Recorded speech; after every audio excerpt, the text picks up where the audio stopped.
We're going to give a few minutes to let everybody get in. This is the Public Safety US conversation with the FAA, and we'll get started. We give everybody a few minutes to get in.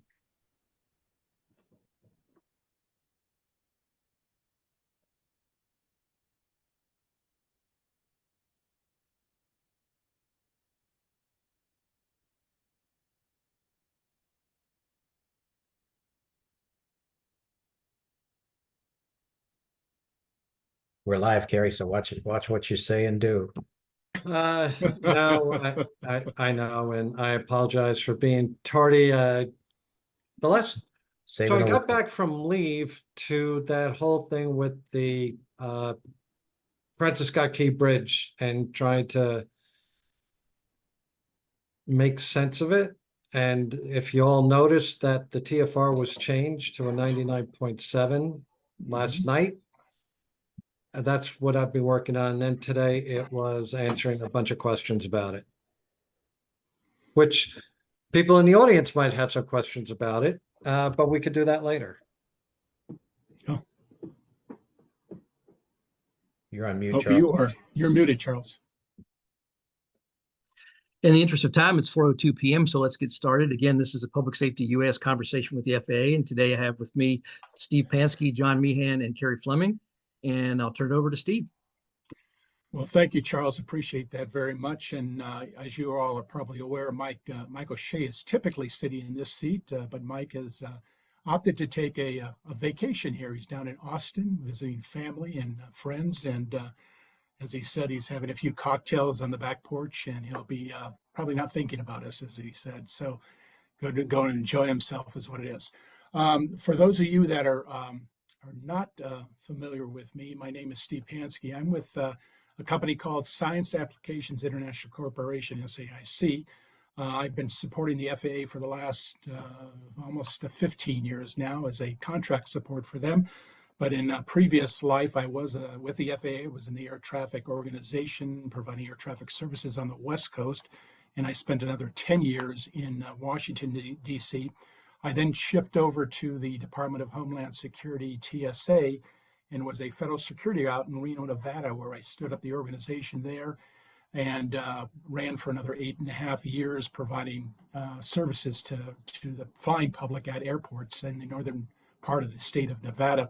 I retired from there and got tapped on the shoulder to come back to the FAA. And as I mentioned, I've been with them for the last 15 years, working specifically with public safety, whether it's fire, law enforcement, first responders, helping you get access to the system to be able to operate these small unmanned aircraft.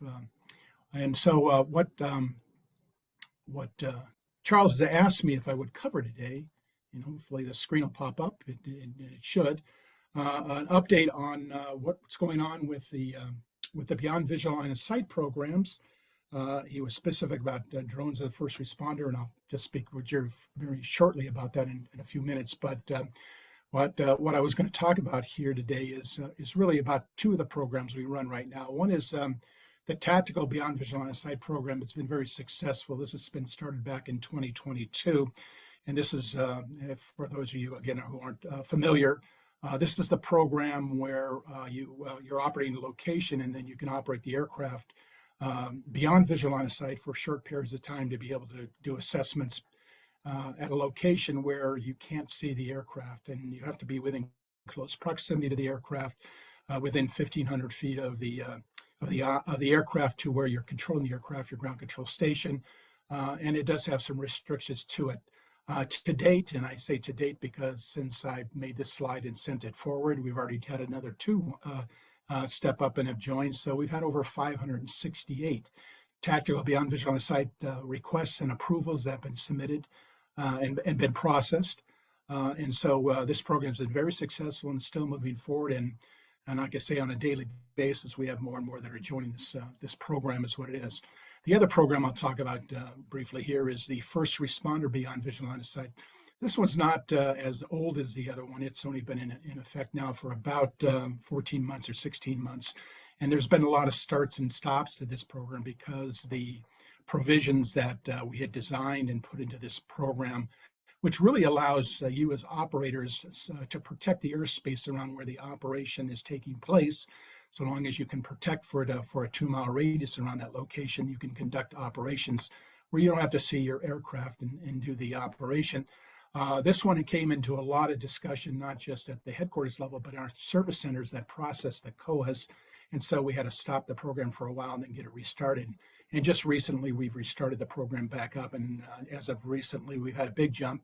We're at well over 90 of the first responder beyond visual line of sights that have been processed through the system, and they're back operating today. I should say they've been processed, and they're public safety that are operating under this program today. And we're hearing a lot of successful stories about this program. The other thing I was going to talk about just momentarily is drone as a first responder, because when we talk about drone as first responder, it really has a couple of connotations to it. Really, it is beyond visual line of sight is what it is, but it's the conditions and provisions that you want to operate under, and the conditions that you're providing to the FAA and how you're going to mitigate the risk for being able to see beyond visual line of sight. And those mitigations that you're providing can vary based upon whether it's a ground-based detect and avoid system or an airborne detect and avoid system, and a multitude of other components, or as Mike likes to say all the time, I'm sure he's spoken to many times, associated elements that combined together allow you to be able to operate beyond visual line of sight using these technologies that in many cases are not really certificated by the FAA, but they're accepted as a component of mitigations that allow you to operate. And so there are a lot of work being done in this arena right now, and Flight Standards is having some challenges in trying to understand what are the components, what are their capabilities, are they systems that are actually working, or is there some question as to their capabilities or not? So I can tell you that Mike and I actually had a meeting yesterday with Flight Standards and had a discussion with them, and we're trying to put together if you will, a straw man list of the types of questions and that need to be responded to from the applicants, so that we can allow Flight Standards to get focused right in on what is the capabilities that you're proposing in your request here that will allow them to make a quick assessment of whether they can improve the beyond visual line of sight approval that's going on there. And so again, Mike and I are working on that right now with them, and we'll have some subsequent meetings with them, and then hopefully we'll be able to get something out to all the public safety agencies so that we can hopefully clearly articulate what that submission that you're going to give, that CONOPS that you'll give, will be focused in on, so that you know what the questions you're going to need to answer and how you're going to mitigate that risk, so we can be able to do that. So having said that, let me go ahead and jump over, if you would, to Kerry Fleming. And Kerry is with, as you know, he's with SysOps out of Washington, D.C., and he's got some information to pass along to you, and some obviously some recent information. So let me stop sharing here, Kerry, and you can go ahead and share yours if you want to. If you can't, I can go ahead and grab it. Yeah, just 1 second. I want to touch base with the audience on what's going on at the Francis Scott Key Bridge. So, as everyone knows, when it first happened, there was a 91-137 A1 type TFR that was issued. And the A1 is unique in that it shuts down all airspace except for the aircraft that are part of the immediate response. So whether it's manned or unmanned aircraft, they're the only ones that are authorized in that airspace. And then as this has turned into a search and rescue and a critical infrastructure type of scenario where there's multiple events going on every day between different types of responders, it was felt that it needed to move to a 99.7 TFR, and that's for national security. And there are some assets in that area that are impacted by the bridge collapse.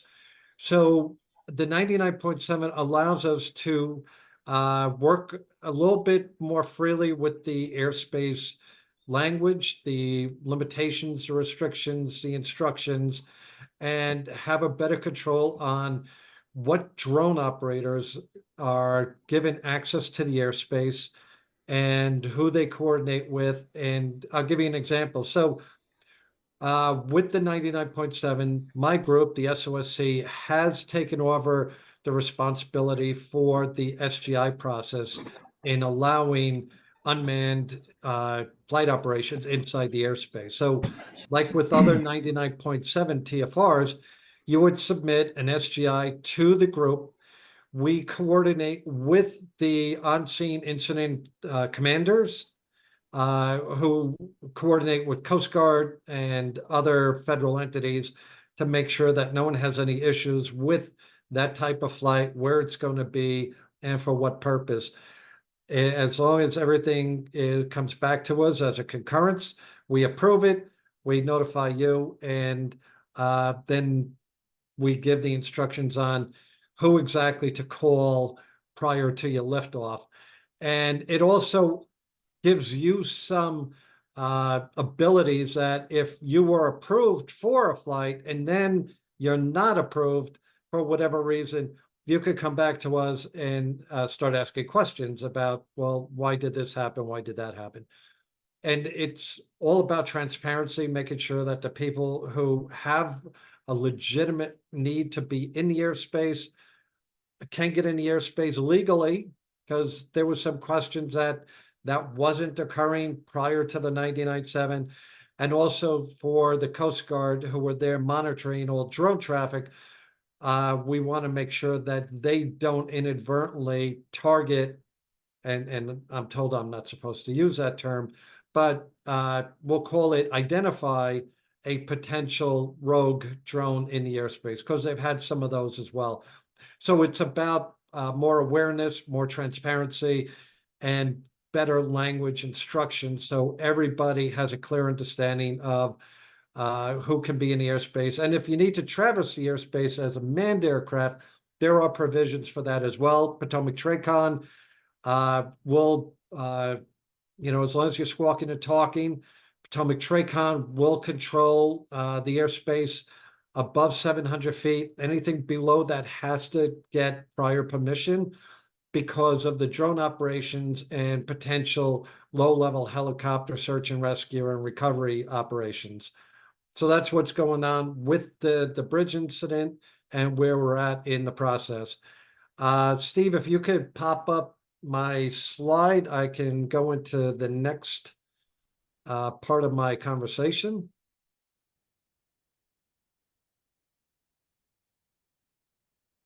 Next slide. So I think a lot of you know I'm ATO SysOps Security. So for those of you that may or may not ever fly in the East River or Hudson River, the airspace is considered exclusionary zones, and it's governed by the regulation as you see here. But for drone operations, which a lot of these regulations have to catch up to the fact that there's so many drones out there, and there's drones not just for public safety, but for commercial operations, utility operations, media, and it goes on and on. We have stepped into a little bit of a legality void, if you will, in that it wasn't really clear of who was able to give airspace access authorizations to unmanned aircraft that had a purpose to fly up in this area. And we're seeing a lot of drone shows that are coming to us, and it's a lot like other SGIs in that you would send us your information, put in a request, we do all the coordination. But up there's some different rules. We combined some of the COA rules along with the 107.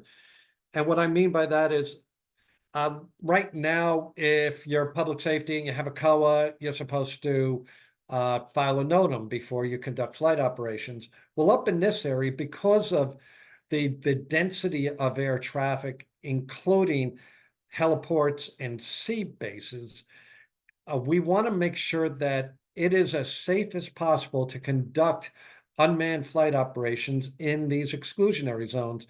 So we have added a requirement that anybody who wants to fly in that area, whether it's commercial operations in terms of, say, surveys or hired to do some oversight of a particular project, or you're flying a drone show, things of that nature. We require all those operators to file a NOTAM appended to each of the airports and heliports in their area. Case in point, if you're in the East River, you would have to request a NOTAM be issued for the Wall Street heliport, the seaplane base, and LaGuardia. We want everybody to have that awareness that there's a drone show or there's drone operations in that particular area, because as you know, seaplanes, well, by definition, they're going to land on the water, and we don't want them to land in the middle of a drone show. These rules also apply up by the Niagara Falls, because that's an exclusionary zone. And this is more of a temporary type of situation, because there are other groups in the FAA that are working on new regulations, new standard operating procedures and processes going forward. And we may or may not be part of that going forward. It may go to a different office. Like, we have nothing to do with drone zone. That may be a bigger part of this going forward once some internal issues are worked out. And while that's going on, we did not want anyone to be delayed or denied for these areas. That's why my group stepped in and said, we're familiar with working on emergency operations and last minute time critical type of approvals. So we'll step into the void, we'll take care of this, and see where it goes from there. If they want us to continue doing this going forward, they'll let us know. But we were happy to help out in the meantime. Next slide. And this is just some more information about the COA in the exclusionary zones. And I believe that these slides will be available to you after this, so you could go back and you can read up on it. And if you find where you have some questions or comments, feel free to reach out to myself or Steve or John Meehan, because they're as familiar with a lot of these regulations, or more so than I am. So we'd be happy to help you out in regards to answering your questions and making sure that it makes sense to you. Next slide. And the expectations, filing an SGI or requesting an SGI, denote them. We handle all the coordinations with whatever facilities are impacted. Your responsibility will be in your COA. It will tell you if you were to call prior to takeoff or post-flight, who to call, and self-announcing on CTAF. These are all parts of what is standard for everybody operating that area right now. Next slide. The other topic, drone as first responders, as the DFRs proliferate across the country with the police departments, law enforcement agencies, we found or we were advised of an issue that was happening when there was a VIP TFR in effect. On the West Coast, we had a couple of agencies that had a DFR, and the rules of the DFR then conflicted with the rules of the 91-141 VIP TFR, which is very restricted, especially within the inner core, which is usually 10 miles around a particular location. That is described as prohibited.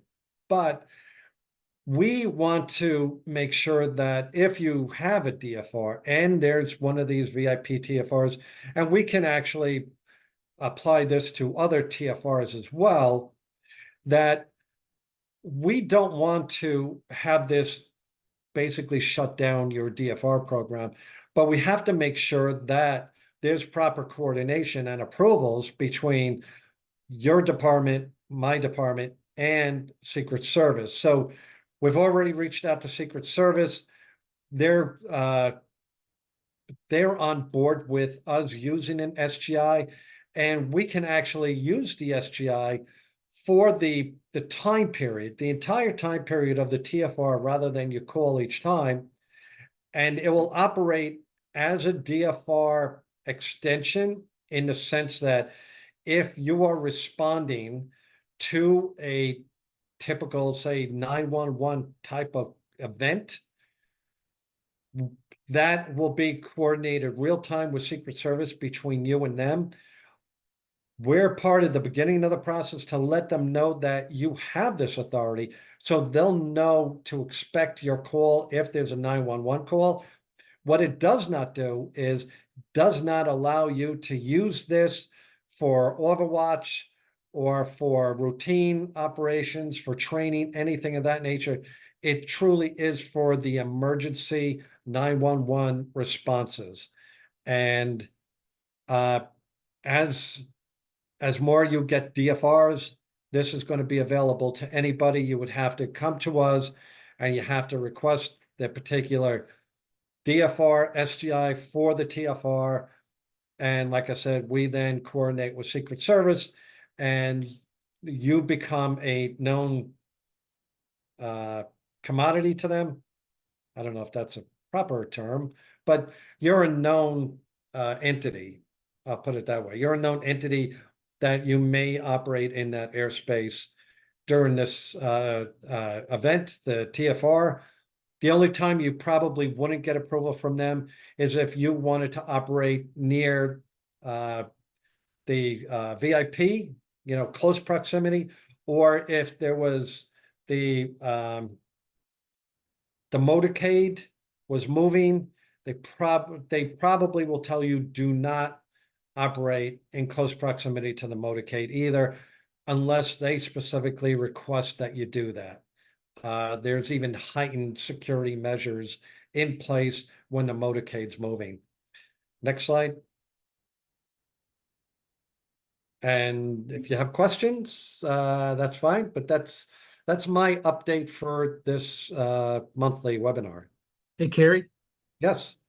could you talk a little bit about the SGI automation process that we talked about at the conference a little bit?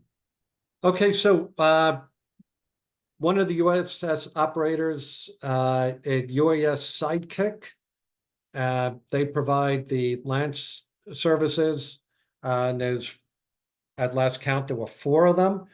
UAS Sidekick was working on an SGI form that's going to be automated in their product. So if you have UAS Sidekick, once this thing goes live, which should be any day now, we actually found a couple of other issues that we wanted them to incorporate before it goes live. So once this goes live, as you would normally use the app to, say, get Lance approval inside particular airspace.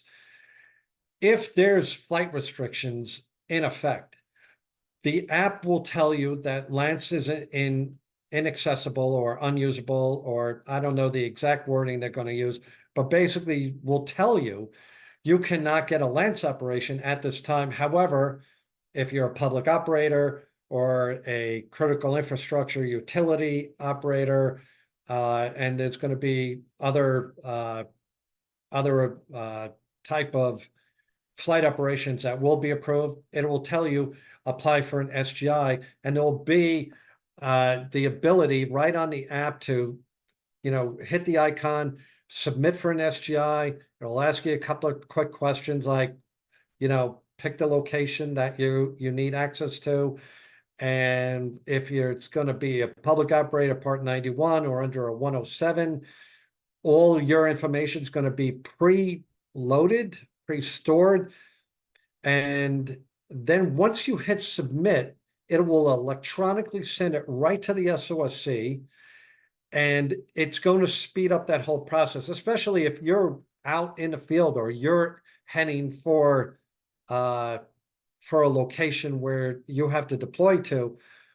This will literally be minutes, if even. I don't know how familiar you are with the application, but conceivably it could take less than a minute for you to select SGI, go through a couple of questions, it basically choosing which you're going to operate under, either 107 or 91, and then hit submit. It will electronically transfer it to us. We will verify, we will immediately coordinate, and then we'll approve and contact you. So we could do a lot of this right now verbally within minutes, but this actually puts everything in writing.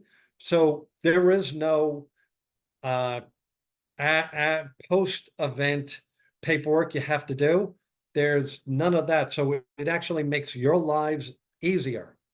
You just hit submit, we take care of everything else, and you'll have the SGI emailed back to you. Either, I don't know if we've determined if it's going to be through the link or it'll be through email like it is now, but it's going to essentially act as if it's just another, as fast as a verbal. So you'll have the verbal option. If you don't have access to the app, then there will be the app. I believe once this goes live, the other app vendors will probably follow suit and have that available as well. And it will just give you another option. And in terms of airspace awareness, when it ties into the flight restriction part of it, it actually will just bring so much more SA to the area. And they're even going to go a little bit further on down the line that if you had a Lance approval and a TFR pops up, it's going to notify you that your Lance approval is no longer valid and, submit an SGI. So we don't want you to be unduly delayed. So we're working with them to make sure that this is all, as seamless as possible so that you can make your request, you can get what you need. And if you need to shift from, oh, I had a Lance, it's no longer available, but they made it easy. So now I could just say, yes, I want it. SGI submits to us. We do the coordination. We contact you and say, hey, you're authorized. And we're sending you the SGI right now with the instructions for who to call, who to contact before you go airborne. And Kerry, I understand we're also putting together a training program for this thing so that we'll be able to pass that out to everybody. There is a training PSA that's being put together that will include these topics of how to get an SGI. And we haven't really totally defined that. I think we're going to film different scenarios and then it'll be put together and it'll go through the process of, hey, if you're out here and you need a verbal SGI, these are the people you call, and there'll be some testimonials from people and agencies and groups that we've been working with for a very long time. And then as this comes online, that will be included.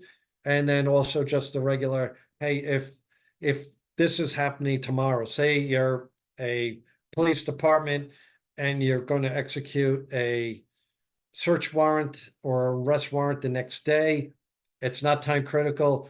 You could still use the email method of sending us the email SGI with the information that this is for tomorrow. It's 6 a.m. and then it gives us a little bit of time to make the coordinations with air traffic and make sure that everybody's on board and everybody has complete situational awareness.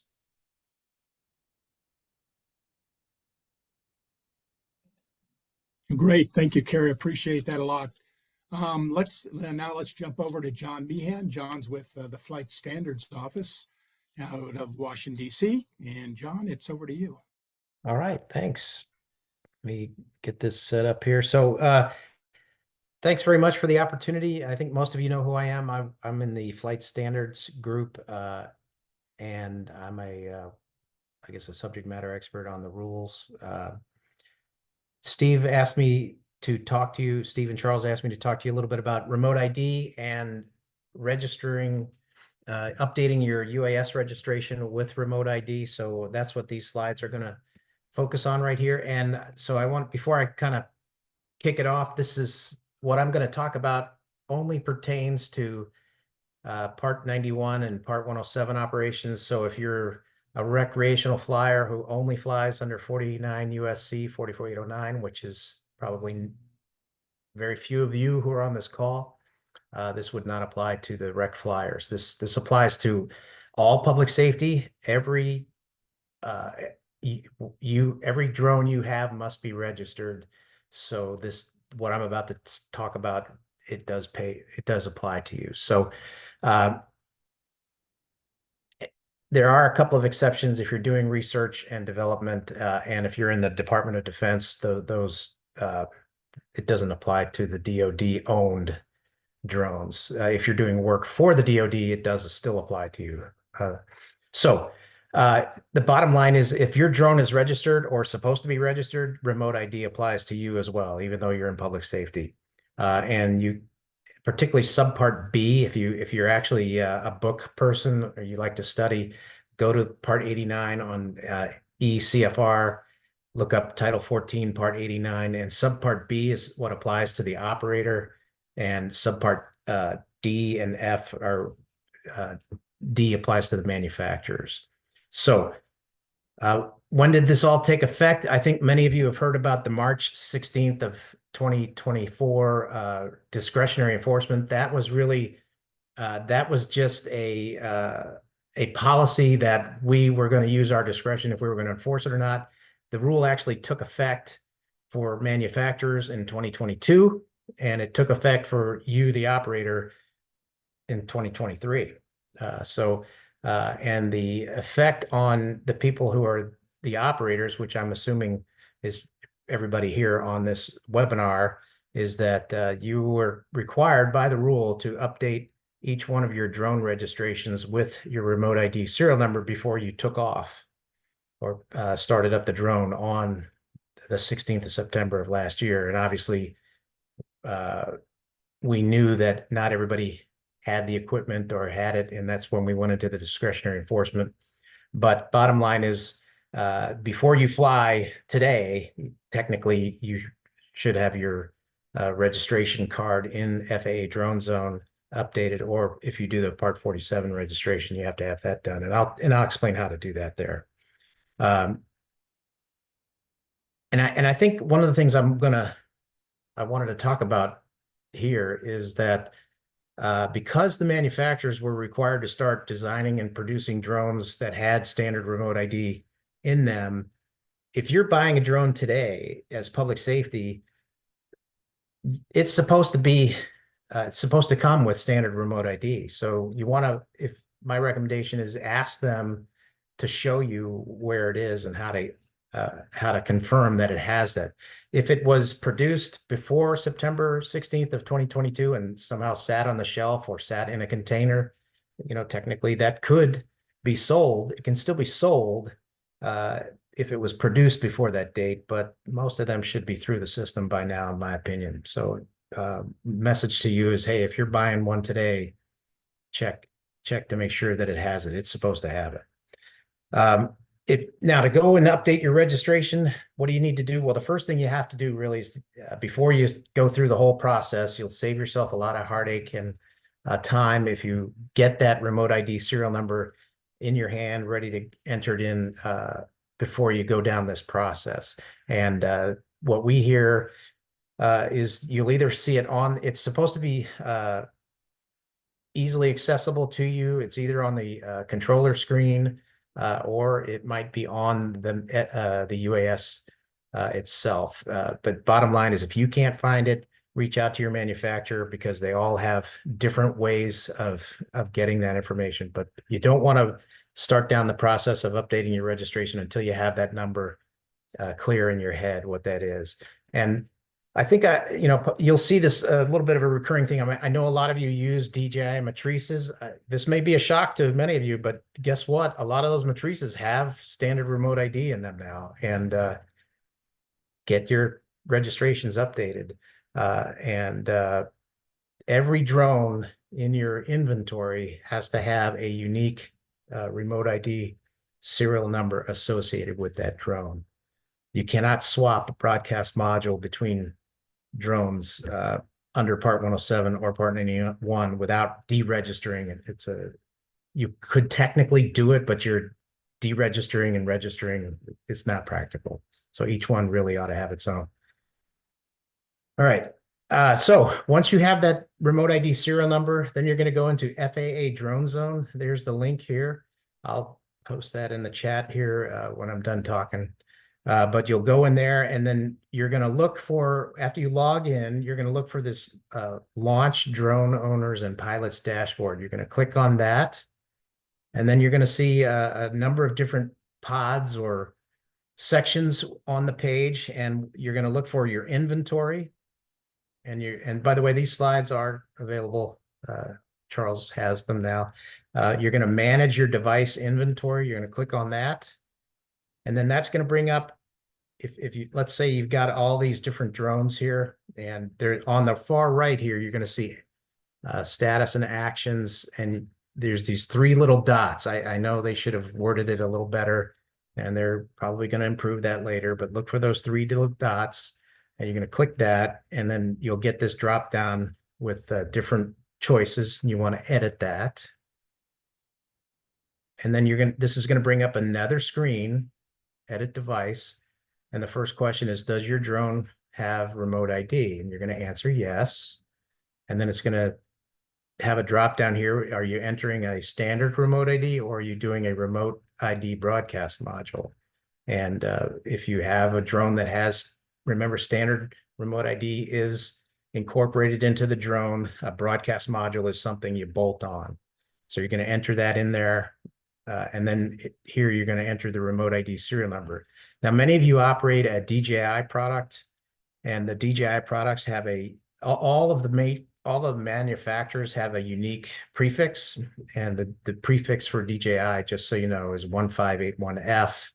And that's how you know when you're looking at your console, that's the prefix you're going to use in here in that remote ID serial number. So what if you got the authorization to operate from the FAA to operate without remote ID? Well, keep that. If you get that authorization and you don't have it, I strongly recommend you keep that authorization for future reference in case you get surveilled or whatever. But I think one of the things I want folks to understand is that that remote ID serial number that you're entering in there, that's not publicly available. People can't look that up. So it's protected information. So if your drone has it, you need to get the registration updated with that. But that information is not going to be available to the public. Now, if many of you have gotten authorization to operate without remote ID, it's not a waiver. The word is authorization. But remember that those are typically only for certain mission sets. And a big thing I cannot overemphasize this, but it's not like ADS-B where you can turn it on and off. You can't do it. It's either transmitting and the drone, if it doesn't work, the drone can't take off. It's not supposed to operate if it's fully in compliance. So if you're going to have it, especially if the drone's already got it. And a lot of these DJI products now have standard remote ID in them. So if you've got DJI products in particular, well, if any of your products, you want to check to see if it does have remote ID. A lot of people think that they don't have it. A lot of the firmware updates have taken care of this. So you may not even be aware that your drone does have remote ID, and it's not something that can be turned on and off. If it's in the firmware, it's transmitting. You can't turn it off. Now, what if you have an N registration? That's under what we call Part 47. This is the process to do it. I'm not going to really go into a lot of detail because there's very few of you who have these drones. If the drone weighs more than 55 pounds, if it's 55 pounds or more, then it has to have an N registration. That's under Part 47. This is the process. You're going to submit a statement. You're going to send it to that address, and you're going to have in that statement this information here. This again, I'm not going to go into details about this because this slide deck is available to you via the drone responders, so you can look that up that way. How do you know if your drone is remote ID compliant or your broadcast module? You need to go to this FAA website. It's uasdoc.faa.gov. You need to go there, and you'll see there's in this is the landing page here, and you'll see two kind of boxes down here, view public DOC list. That's the declaration of compliance submitted by the manufacturers. And I'll get into this a little bit more, but that's the list of the drones by make and model for both remote ID and operations over people. The one below it says view public MOC. That's the means of compliance. That's a testing protocol. Most of you won't be involved with the protocol development of a test. This is the top one there. The view public DOC list is the one you want. When you click on that, this page is going to pop up. You're going to filter. That's what that circle's over. Filter by, you can filter by operations over people to see what category drones are approved for operations over people, or you can filter by remote ID. So in this one, you would filter by remote ID. And I just put in the search box, you can put the make and model, and I put the M30 for the Matrice. And what's interesting is a week ago, I looked at it and there were only 3, and this week there's 6 now. So DJI has, so if you have these Matrice products, guess what? That's transmitting remote ID, more than likely. So you want to look at that, and then you're going to see the one that pertains to your model. You're going to click on that view there, and you'll see this screen pop up. And this is the screen where it shows the serial number range that remote ID is compliant with, that range of serial numbers for that particular product. So this was an M30, and the serial number range goes from 1581, 000 all the way to Series F. And that's how you know if your serial number falls within that range, then that drone should be compliant with remote ID. And again, if you have any questions about that, you should reach out to your manufacturer. And you can always reach out to the UAS Support Center. This is the contact information. I think most of you know them already. But we also have a web page on getting started with remote ID. And that is all I've got. Any questions for me, Charles or Steve? I know it's a lot to absorb, and those slides are going to be available to you later. So happy to answer any questions if there are any, but otherwise I'm going to stop sharing. Back to you, Steve. Thank you, John. Appreciate that. So why don't we turn this over to Charles? I think as we went through, I think we were answering all the questions in the chat there. But if there's anything else, Charles, you saw that we can answer. Well, I guess one of the questions that was asked, which is kind of the standing question right now, is we've seen Pearland, Texas, with the Iris automation getting the first true beyond visual line of sight without a visual observer in process. People are wondering what has to happen with the technology such that when you're making a submission to get that same type of thing that Pearland's got, what will it take? Sure.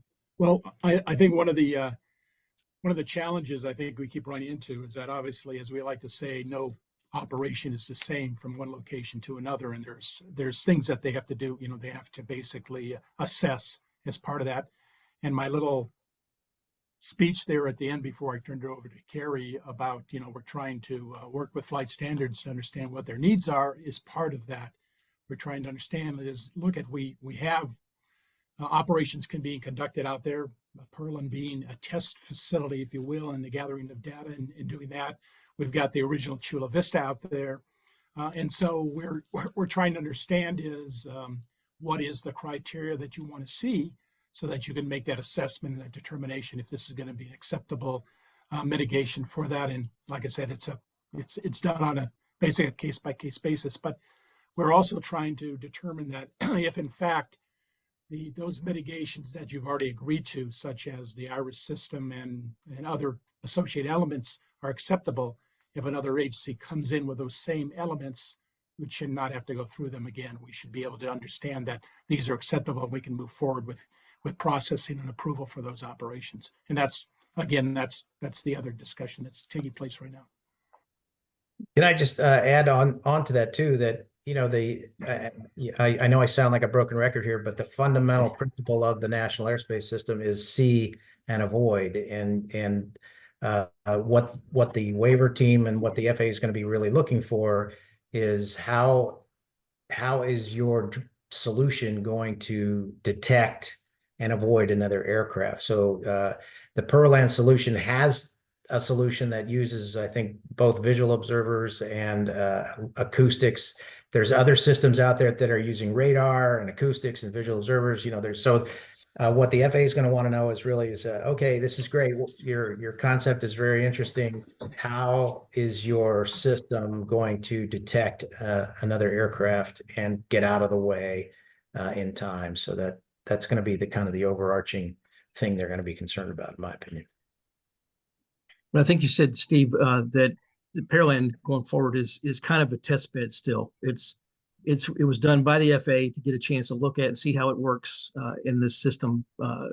In their systems, they're using ADS-BN as well as the IRIS Cassia G and some other things. So we'll be watching that to see how that plays out. I will say that one of the things that I've heard loud and clear from the FAA is when you're talking about bringing technology in this regard to achieve detect and avoid, see and avoid, whichever it is, that they very heavily look for third-party testing that's reliable, that shows that it meets the standard. For example, I know that the IRIS went through some extensive testing with the Mid-Atlantic Aviation Partnership test site in Virginia, and those kind of things help give the FAA a little bit more comfort level of the performance of technology as opposed to just a technology.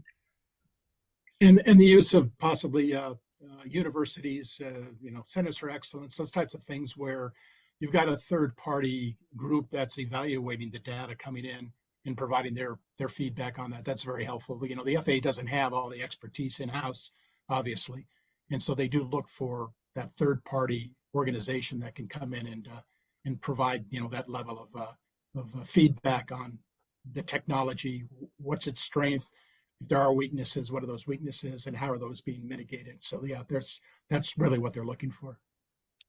And John, you hit on a little bit of the remote ID. I think, and one of you hit on sensitive missions, that there is the ability to request sensitive missions where you're not doing the broadcast, but you're essentially going to have a technology that doesn't transmit beyond the remote ID, which means in a lot of cases you may have to have an older version because the current ones with remote ID cannot be turned off, correct? Yeah, that's right. I mean, if it's got remote ID, to be compliant, it can't be disabled. The practical reality is that you may need to have a separate set of equipment for those specific missions. Yeah. And one of the goals of remote ID is eventually to help with UAS traffic management and seeing and avoiding other traffic. So they're going to need something, right? It's something like ADS-B that shows where the drone is, how they manage that, and so that's an issue, and it's important. And I always like to come back to, I'd like to kind of recalibrate folks to say, remember what the original purpose of remote ID is, right? It's for public safety.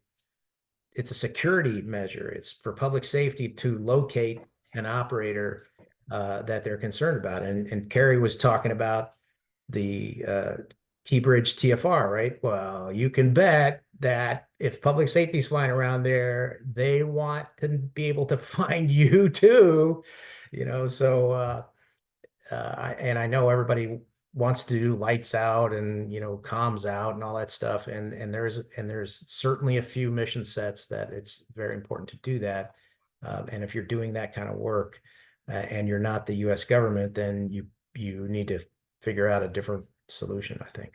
And Kerry's group is authorized on a mission by mission basis to do that.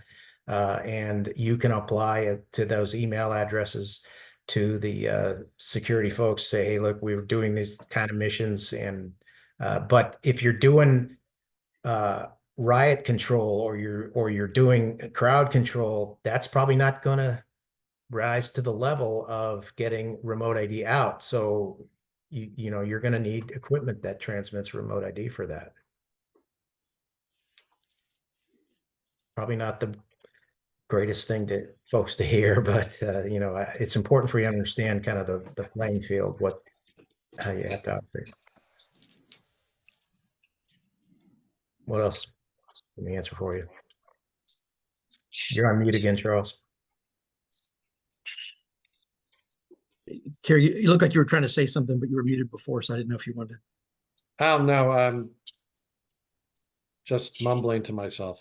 That kind of a day. Well, one of the things I will share, we had a great conference in March at Busch Gardens. Want everybody to know we had over 600 people attending, and one of the things that we had the opportunity to do was actually to talk with NASA, who's working on what does UTM of the future look like. And one of the things they did is they asked public safety, what are your needs? And, you know, I kind of gave an oversimplistic view. I said, we need the same thing we have on the ground, is that when we're coming, people get out of our way and they know it's us. There's a little bit more flexibility in the air because you can go left or right, up and down, where on the ground, you don't have that same affordability.